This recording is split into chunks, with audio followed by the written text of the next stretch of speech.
This conference will now be recorded. All right, so hopefully everyone knows that number one, every July 1st, we have updates to our forms.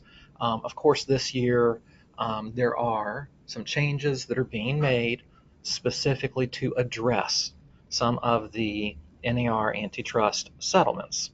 Um, you're going to see here on the form, and this PDF you can get. I believe they emailed it out to everyone if you were on their list. You should be able to find it on the NC Realtors website as well. Anything that was added as a direct result of the settlement is going to be highlighted in yellow, just like here in number one. And it's even directing you to where those changes have been made. Fortunately, um, we were better prepared than a lot of states for some of these changes. So you're not going to actually see really drastic changes specific to the settlement, other than one form in particular saw a big change. We're actually going to leave that one until the very end. Um, so we'll go ahead and get started here with the offer to purchase and contract. Um, Not a lot of major changes on this one this year. One thing you'll notice, just very minor thing, they've changed every reference for time being of the essence to time is of the essence. So you'll see that highlighted on quite a few of the forms. It's just, I guess, I don't know, modernizing some of their legal language. Um, so first substantial change here, a seller or the seller's agent can direct the buyer in writing to make the due diligence fee payable to someone other than the seller that is identified on the contract. Maybe it's some kind of power of attorney situation, or a trust, or something like that. And for whatever reason, the seller wants the check to go one place versus the other. Could even be a divorce situation. They're making it clear that if those directions are provided in writing to the buyer, the seller is agreeing to be bound by those directions. They can't change their mind later, come back and say, hey, you didn't write the due diligence check to me, so you're in breach of the contract. Um, they've also given us um, two options now on how to calculate the due diligence period. The first one is just like we had before. Period extends through 5 p.m. on the date you insert, or, and now this was something that was sometimes being used anyway in the previous blank, but now it has a specific place to check. The period will extend for 21 days after the effective date. Um, Now, I still, just like anyone who did it before, I recommend, if you use that second option, once you're under contract, send an email to the other agent and say, hey, just to be sure we're on the same page, 21 days from the effective date means our due diligence will expire at 5 p.m. on, June 21st, whatever it is. I still think it's a good idea to get that in writing, because sometimes there is a right way to do it, but sometimes people will disagree on what day one is. And that makes sure that there's no misunderstanding there. Um, Clarifying a little bit, it's a common misconception among some agents that once the due diligence period ends, a buyer is not allowed to do any other stuff. They definitely are. And they're just clarifying here that they can continue to investigate the property after the expiration of due diligence, and referencing the paragraphs that specifically allow that. Paragraph 4 and 8C. Just adding some reference to wetlands and water hazards versus just strictly a flood hazard. Minor there. Again, time is of the essence. And then scoot down here, um, clarifying, really kind of beefing up the language that the seller has to cooperate with getting information from the HOA. So as soon as reasonably possible, the seller will provide to the closing attorney all the information they need to obtain the account information from the HOA. And of course, the seller was always liable to pay that fee, but they're including now that the seller shall immediately pay those fees, so that hopefully those things don't hold up closings going forward. Again, Aaron, any chance you can make the your display a little bit bigger? let's see.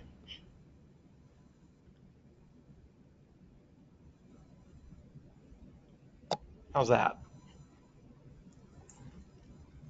We're getting there. A little more? Okay. Just a little bigger. All right. How's that? That helps. Okay. Yeah, that's actually one of the reasons I was annoyed that my internet was down is now I'm having to use my laptop instead of at home. I've got like a 33-inch TV or something that I use as my monitor. Um, Yeah. Here, maybe I can. Okay, I know that I'm able to see with my glasses, but I see at least one other person squinting. Ha. Okay. Well, hopefully, and you can definitely, like I said, you can always grab this PDF later, zoom through, and look at the exact wording of these if you're having trouble seeing them on the screen here. Okay. Um, so then here in this section again, it's emphasizing again that the buyer has the right to Woo! I'm any. sorry. There's a fit window button on the right, all the way to the right of the middle of the screen that makes it massive. Solves everything. Thank you so much, Lenny, for the tip. Oh, on your end, Sorry. okay, I'm not doing anything. Yeah, we need to do it. Okay, gotcha. Cool. So yeah, just here in section C, clarifying again that the buyer has the right to access the property to conduct any due diligence, investigations, or inspections. They're not limited to just doing them during the due diligence period. We recently had a seller who did not want to let the buyers in to measure so that I think it was to install carpet after closing. Um, that's the kind of issue that caused them to add a little tougher language in here, make clear to the seller, like, yeah, you got to let them in to do their measurements. 8H. This was, of course, a big concern for agents last year when it was added. Um, they've added a little language here to clarify that it is incumbent upon the buyer to establish that a violation exists and to promptly notify the seller. The buyer can't find a violation exists and then just not say anything and terminate because of that violation.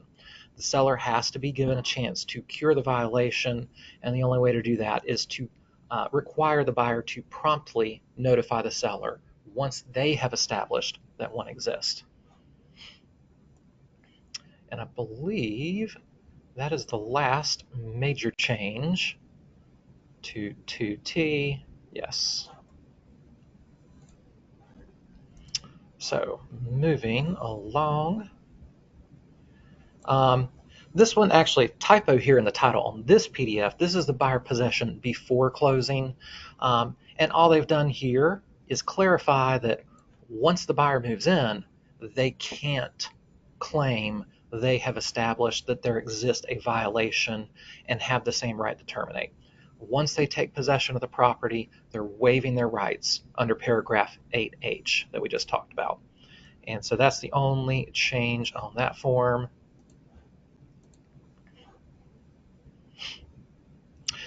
Additional provisions, then again, really minor one on this form. Um, they just struck this line here to make clear that this could be used with the vacant land contract. If they need to, get the seller to clear land for a test. So just clarifying that yes, you can use this with forms other than 2T because there may be other instances where it is necessary to review septic system installation or modification.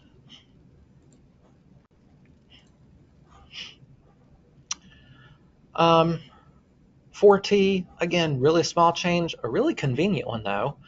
They have created a way to easily add a buyer. You start out with one person on the contract, maybe they don't qualify, who knows what the reason is. They get married.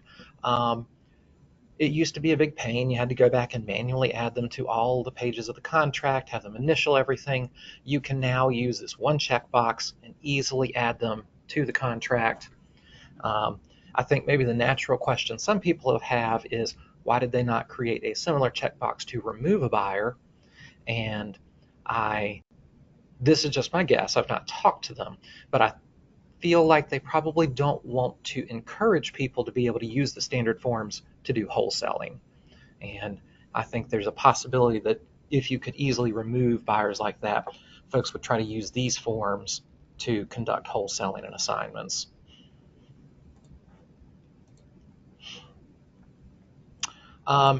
This one's exciting because I'll be honest, I've never been really great at understanding this process myself.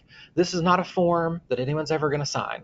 This is just a flow chart for you to review if you have a property that is in an estate or that you think is in an estate.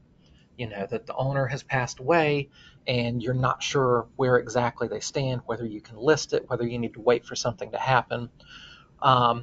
Just a nice little flow chart here to help walk you through the steps. Of course, emphasizing that you should still consult with an attorney, but this gives you a good starting point. So obviously start here. It's just a series of yes/no questions. And now, frankly, sometimes the heirs or the people who think they are the heirs don't know the answers to these questions. You know, it happens. You may still have to talk to an attorney, but this is at least a starting point to try and point you in the right direction. So again, not a form that anyone's ever going to sign. It's information purposes only.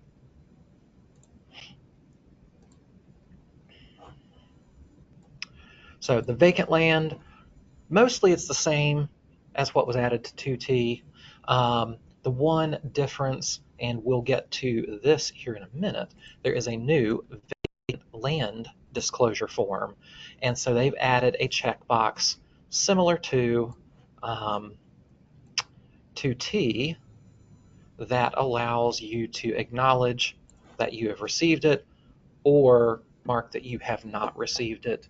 And you have the same right to terminate that you would under 2T if you did not receive the property disclosure. So it works exactly like the regular residential property disclosure. They've just created a new one for land, and so then it is now referenced here in the contract.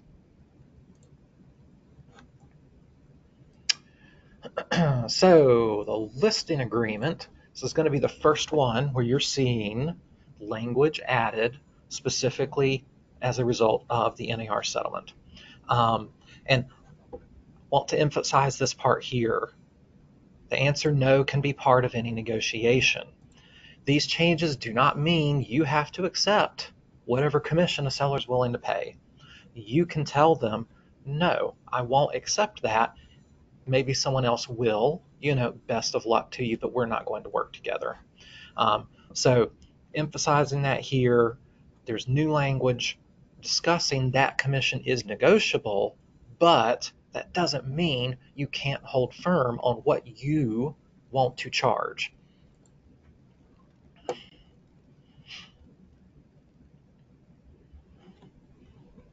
And it's defaulting back to the regular Zoom every time I open a new one, isn't it? Okay. So on the listing agreement, no major changes until we get down to the compensation. And this is really just the amount, format, or rate is not fixed by law, set by each broker individually, and is fully negotiable. That's the main thing there. Seller understands. They've got a place here where the seller can acknowledge they understand cooperating compensation is not required. The seller has no obligation to offer cooperating compensation. So just clarifying some stuff here to protect us from new lawsuits in another 10 years. Earnest money, due diligence fee.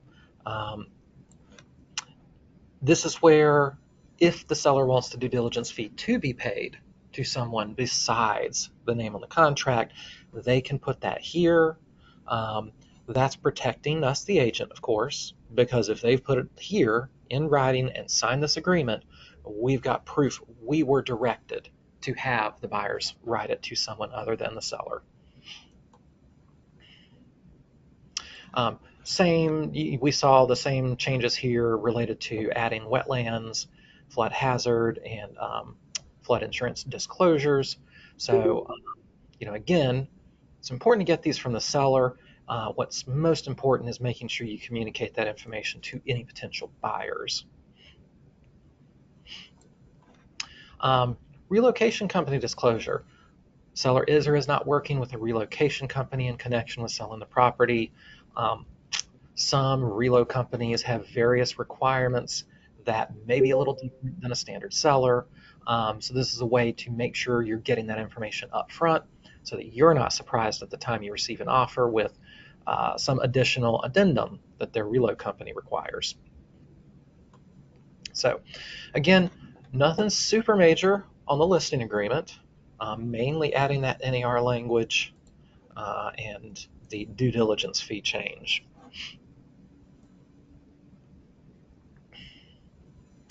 We're not going to go through that one. It's the exact same changes just for vacant land. Seller estimated net sheet, really minor stuff in here. Anytime they say technical edits, it probably just means that they didn't like the wording. So they just added a line to deduct the due diligence fee because I think particularly when sellers were getting 10, 15, 20,000 due diligence fees, they tend to have amnesia when they get to closing and can't remember where that $15,000 went.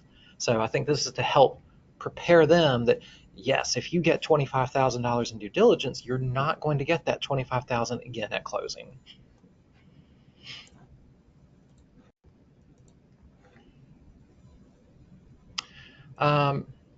Here is that vacant land disclosure form. So you're going to see it's formatted similarly to the new property disclosure form that the Real Estate Commission has published. Various items related to land that may or may not be applicable to residential properties. Same options though, yes, no, no representation. A seller still has the right to check no representation on everything if they want to. We are still, in theory, still a caveat emptor state. But of course, you give the seller the same advice as you would on the regular property disclosure. Answer them to the best of your knowledge. If you want to mark no representation, that's fine. But if you answer no to a question and you know there is an issue, or if you check no representation and you know there is an issue, it still could come back to bite you.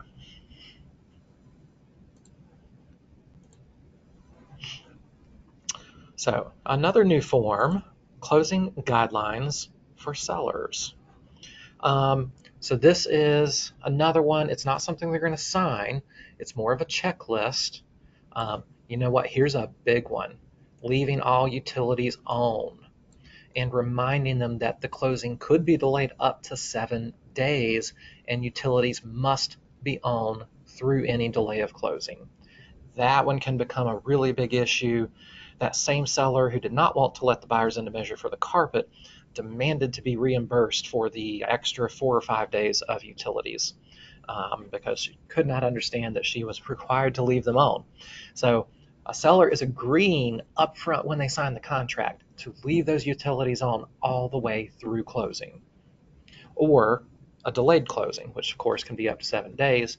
So yeah, again, just a good checklist that you can provide to sellers up front. Maybe even send it to them again and remind them when they go under contract so that they know what to expect as they prepare for closing.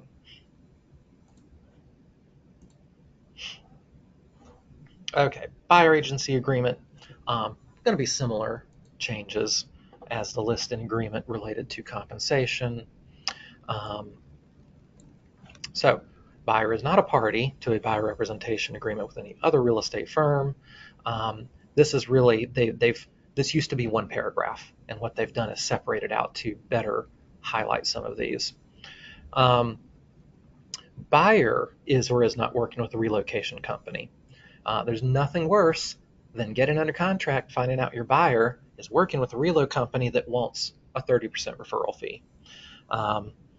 So yeah, You want to get that information up front. They're adding that to the form so that it's easier to do that. Okay, I love this. They have actually made this red and moved it to the front of this paragraph. Do not insert in a 0 or now a range of compensation. Agents so often would ignore this part and insert NA or 0, and I tell them, look, are you doing this for free? Well, you're not doing it for free because you still have to pay your Fathom transaction fee. So are you going to pay $550 to sell these people this house? Because without disclosed compensation here, you're not entitled to earn it. That's going to become even more important now that there is no guaranteed cooperation amongst firms in the MLS. So compensation can't exceed the amount of the fee unless otherwise agreed. We can always agree to accept less. If you put, my recommendation is still going to be to put 3%. If you end up getting 2.5% and you're happy with that, awesome. You can accept less than what's in there, but we can't accept more than we have disclosed to our buyer and that our buyer has consented for us to receive. So that's where this paragraph comes in here. The buyer understands we're not free. If a listing firm or seller agree to pay the firm all or a portion of the fee, a portion of the purchase price will be paid to a listing firm who will, in turn, pay firm as a cooperating agent, as explained in 4B1. And if the cooperating compensation offered is not sufficient to satisfy the fee, the buyer is obligated to pay the difference.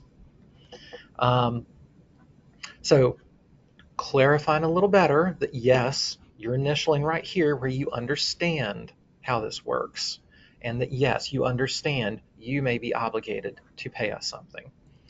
And of course, this is not actually different. Form 770 can be used to disclose additional compensation and obtain buyer's consent.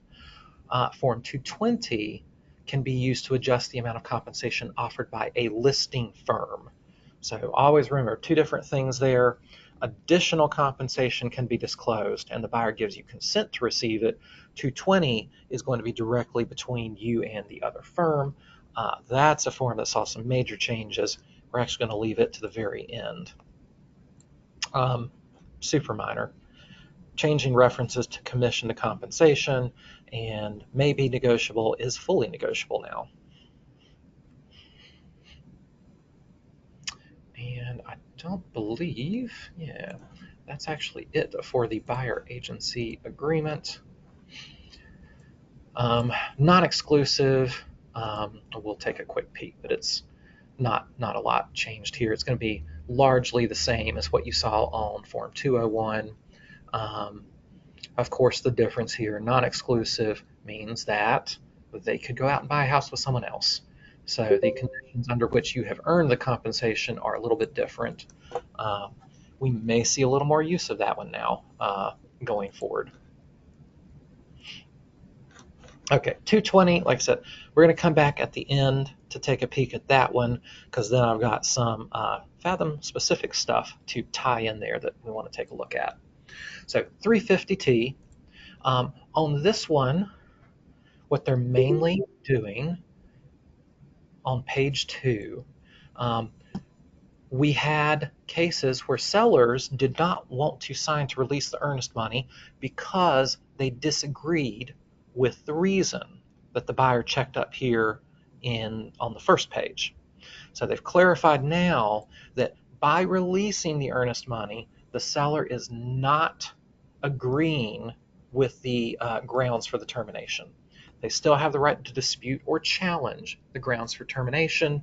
The hope is that will leave less earnest money tied up in escrow accounts, let sellers feel more, because if they terminate during due diligence, they get it back, whatever the reason is, but it could be that for some reason the seller believes that reason is false or fraudulent or whatever. So they can release that earnest money, retain their right to dispute or challenge the grounds.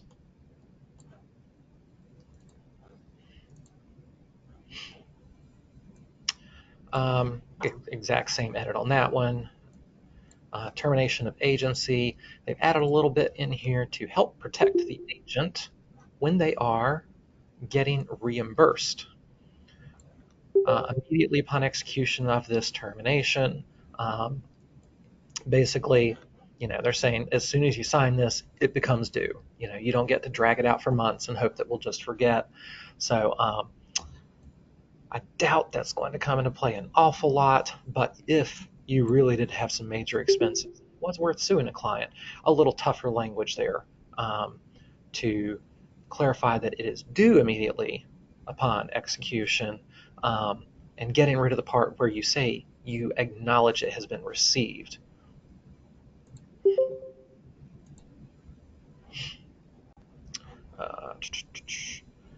Referral agreement. Nothing super major on this one, just a little clarification about when the fee has been earned, compensation earned, deemed earned by referring firm if prospect enters into a contract to buy or sell on or before the end date, due and payable to the referring firm within X number of days of receiving firm's receipt of the money and the W-9. So I'm sure they had situations where closed, June 1st. This only gave them 5 days. On June 6th, the receiving firm says, well, we haven't gotten the check in the mail yet. So I think clarifying that a little bit.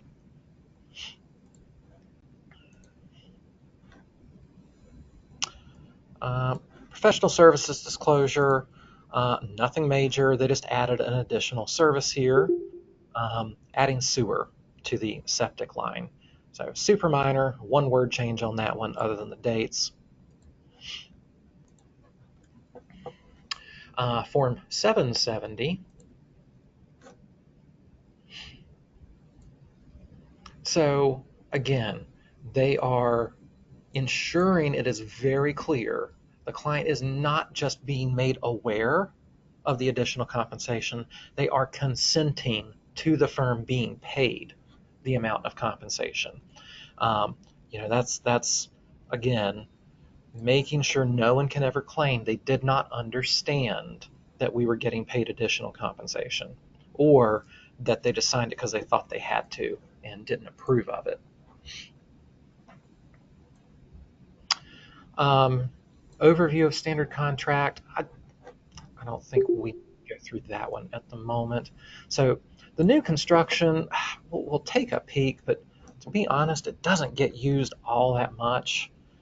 Most builders have their own contract, but there have been some pretty substantial changes here.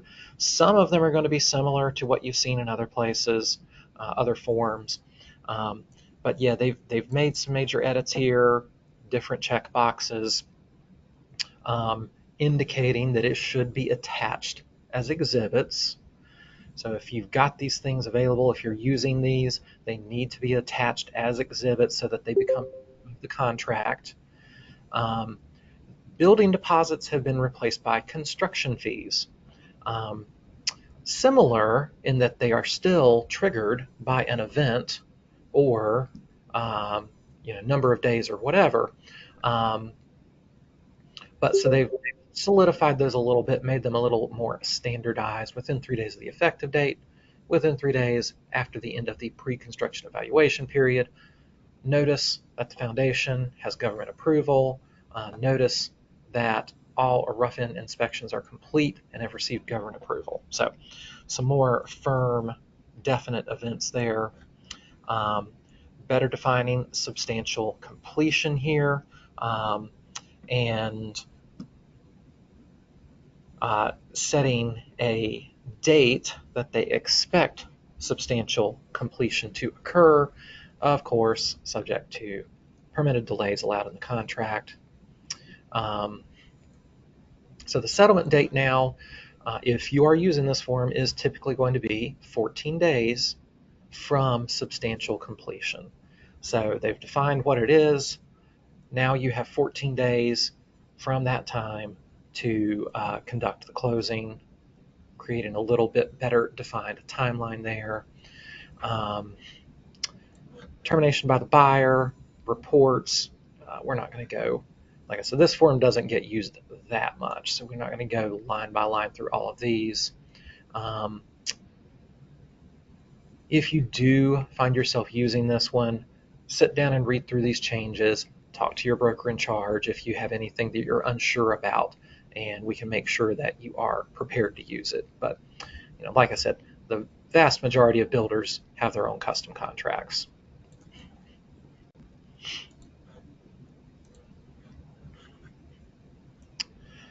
Okay, so now we're going to go back to Form 220. So this used to be the confirmation of compensation, agency, and appointment. It's been renamed, completely redrafted. It's effectively a brand new form. It's now called the Cooperating Compensation Agreement. You'll see down here in their notes, this is not the only form that you may use to document cooperating compensation.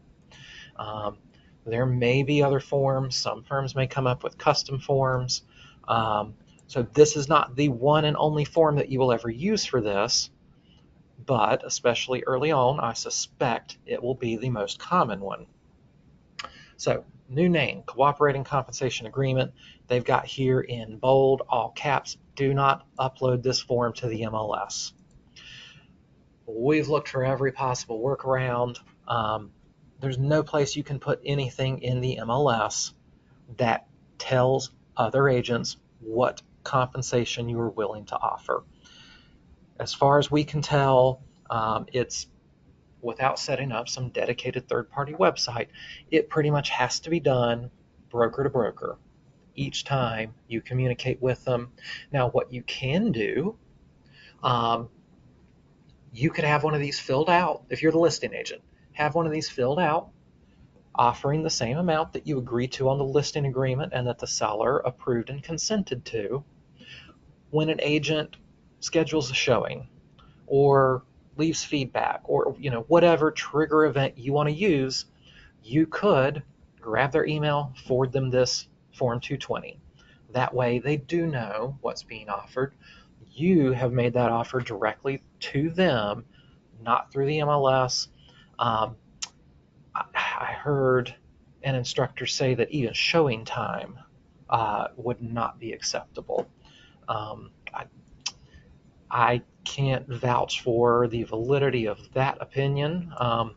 Seems to me it's not the MLS, but I think the safe bet is to keep it directly from broker to broker, sent through email to agents who have shown your home, who have expressed interest in it, or told you they're bringing an offer. And this is only for cooperating compensation if a seller is represented by a firm. If it's a FSBO, you'll still use Form 150.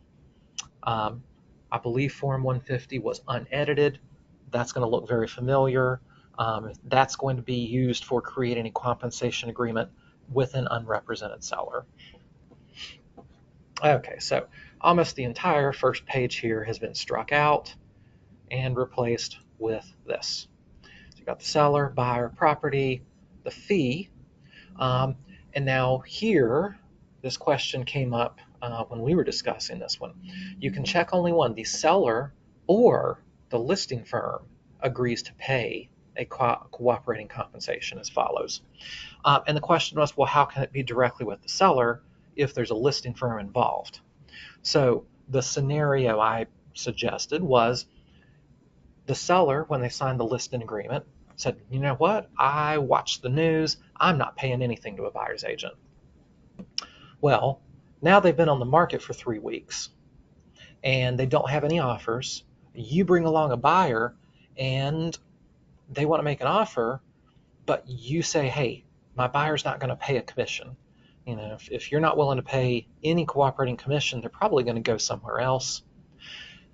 This gives the seller the ability to directly agree with you, the buyer's agent, to pay some compensation without going back to edit the listing agreement. They don't have to amend the listing agreement because the compensation agreement is going to occur directly between your firm and the seller. Now, most of the time, it's probably going to be the listing firm.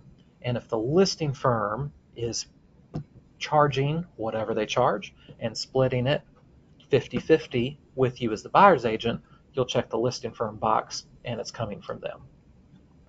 And of course, pretty self-explanatory, percent of the gross sales price, a flat fee, or some other way of calculating the compensation. Maybe think builders who only pay on the base price rather than the gross final sales price. Payment of the fee will be earned by the selling firm upon both buyer and seller signing a written contract for the sale of the property. The fee will be due and payable to the selling firm when buyer, any authorized assignee of the buyer, or any party authorized by the buyer and seller closes on the property. So basically, it's earned when they sign the contract, it's due and payable when we close. The fee will be paid at closing as defined in the contract unless otherwise agreed. Should be effective when the seller or listing firm signs. The agreement will terminate upon the earlier of closing or insert a date unless the fee has been earned prior to such date.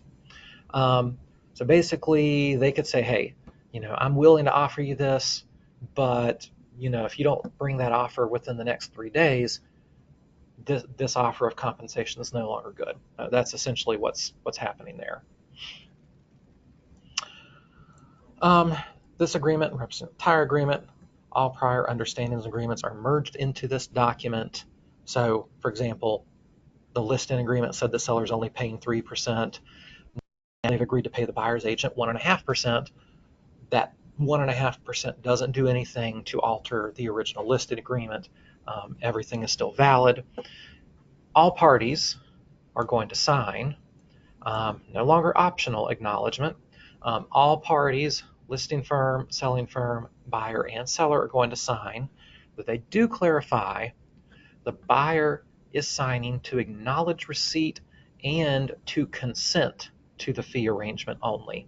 Because, of course, none of this money is being paid by the buyer. So just like we have to disclose compensation on Form 201, this is clarifying that they are receiving this, they've acknowledged receiving it, and they consent specifically to the fee arrangement described herein. So that's the last form update we've got this year. I do want to very quickly go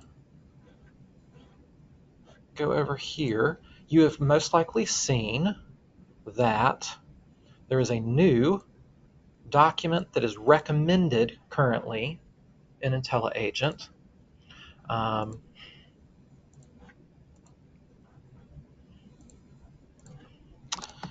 Called the Broker Compensation Agreement. All right, we'll eventually get there. Currently, it's recommended. The form we just looked at, Form 220, I think the majority of the time, that's going to be the form that you're uploading here. Most likely it's going to be Form 220. However, that is not the only form that can go into this slot. If you are selling a FSBO, your compensation agreement might be Form 150. If you're selling new construction, a lot of builders have their own compensation addenda that they use for brokers. So there is not just one specific form that you would use in this slot. Most often it's going to be Form 220, but it definitely can be other forms as long as they are written agreements between you and the person or company who is paying your compensation in that transaction. So just making sure we all understand there is no form called Broker Compensation Agreement. That is a generic title that could cover several different types of forms that may be used in that scenario.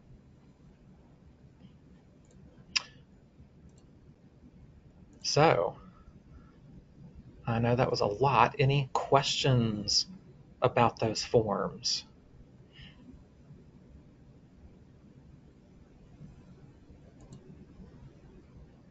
I have a question. Go for it. I'm not sure if this is a question I should be asking my broker, district director or not. So say you're in the scenario where the you've signed a buyer agreement, representing the buyer at, I don't know. Say for example, they're only going to do, they're willing to pay you, say, $1,000 or something like that, right? And Okay. then you actually find a seller that is willing to compensate the buyer agent, and they're actually willing to give, 2%. hmm What do you do with all this paperwork now? Like, it's confusing. So that is the scenario in which you would use Form 770 to disclose that additional compensation. Um, so you would still, so now, and when you're uploading paperwork, that Form 770, along with 220, because you still got to have that written agreement between our firm and the other firm, those two forms together may be what you would upload in that slot. Does that make sense? Okay. And then what if it's the reverse, where one is lower, like the seller offers less than what you and your buyer, then you have to go back and renegotiate what the buyer's willing to do, if they're going to willing to make up the difference or not? Well, yeah. So in theory, the buyer is it's meant for the buyer to understand upfront that it is always a possibility they could owe the difference or the entire fee. Um, if you run into that situation and the buyer says, "Wait a minute, they're not offering anything. I don't want to pay 2%," then you just have to go back to the agreement and say, "Well, hey, this is what our agreement says. You know, we could negotiate less than that if this is absolutely the house you want, and you're saying 100% you cannot pay 2%.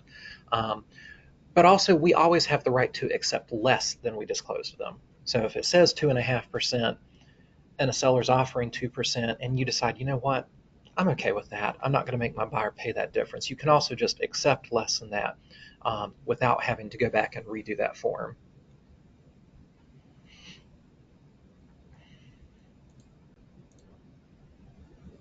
We good on that one? Okay. Thank you for clarifying that. Absolutely. I see a hand raised. Sure. Go ahead, unmute yourself. Yeah, I just wanted to know if we're able to get, you probably might have said this before, but unfortunately I had a phone call. Um, are we able to get a copy of these forms with the highlighter on them on a PDF? Yes. This PDF should be available on the NC Realtors website. You Oh, it is probably, already? Okay. I think so. If it's not on there, I'll post it in the Facebook group then, just to be sure everyone can find it. But Yeah, that would be helpful because, it's hard to remember every single thing. So oh yeah, I need to review it again once yes, I'm, and the highlighted copy is a really good way to make sure yeah. you're finding all the changes. So yeah, I'll upload that in actually all the Facebook groups for North Carolina. Oh, thank you. Okay, that was it for me. Cool. I'm sorry to bring you back to due diligence period. Can you just run that by me if you can quickly, or So we talked about the changes on 2T right? and 14 days starting. yeah, so where are we at? Yeah, so it basically it's giving you two options now. So the second option can be useful if you're really going back and forth on negotiations a lot. You know, maybe it takes you 4 days to get under contract and you were only going to have 10 days of due diligence to begin with. Well, if you use the first option here and you say, okay, our due diligence expiration happens June 22nd, but then by the time everybody agrees and signs and you reach the effective date, it's now, June 15th or 16th already. So suddenly you've lost 3 or 4 days of what you thought would be your due diligence period.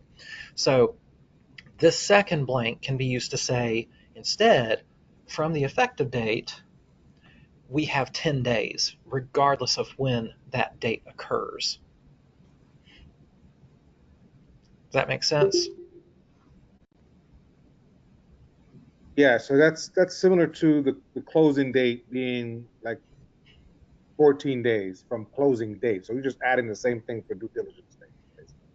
Yeah, and it's technically the blank for settlement date isn't designed to do that, but you know, people do sometimes do that. They were already doing that with the due diligence period, and so they decided to just better facilitate that and create a second checkbox that specifically lays out X number of days. Okay, cool. Thank you. Sure, I have a question. go for it. Um, two questions actually. So I noticed that that they had released a new professional services disclosure form, or excuse me, a residential property disclosure form. When is that going to be available on Zip Forms? And when are all of these updated forms going to be available on Zip Forms as well? Yeah, they should. They are all effective and should be available July 1st. I believe there is a 60-day grace period where, if you're using the old forms, it's no problem. And by the way, if you're already under contract, you're already under agency, you don't have to go back and change any forms that were signed prior to that. But yeah, everything should be available on July 1st. Okay, thank you.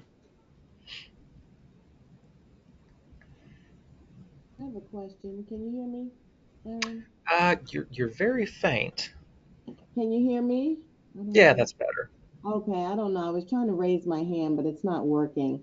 But there was a young lady who mentioned something about compensation regarding the actual broker commission through the listing broker versus what the buyer may potentially pay. So I was just, and I don't, she might have said this, so forgive me if she said it and my brain is blowing off here.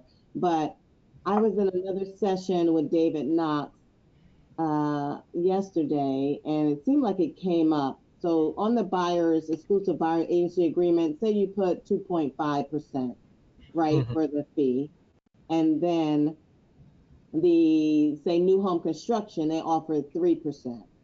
Right. What happens with that difference? And forgive me, the young lady, you might have answered her question, but I just want to be clear because I do have a buyer coming in from out of state, and I already sent her that buyer's agency agreement, but I don't know if I need to update that. Um, Right. So now, if you know the amount being offered beforehand, sure, go ahead and I up don't. that agency agreement. If it's already been signed, though, Form 770 is what you can use to disclose that extra 0.5% and get your client's consent to receive it. Wait. So I guess what I heard, and maybe I heard it wrong yesterday, if we have say 2.5% in that buyer's agreement, Hmm. and the builder or some, the seller is offering 3%, we forgo that 0.5% we forgo that. And that's what Well, I heard yesterday. So I'm nervous now. Like, how do you know what that commission will be? I don't want to say 2.5 and it'll be 3, and I don't want to say 3% and it seems alarming, if the sure. listing is 2.4. You know what I mean? So you don't necessarily forego that 0.5%, but you need Form 770 to Okay. get your client's consent to receive it.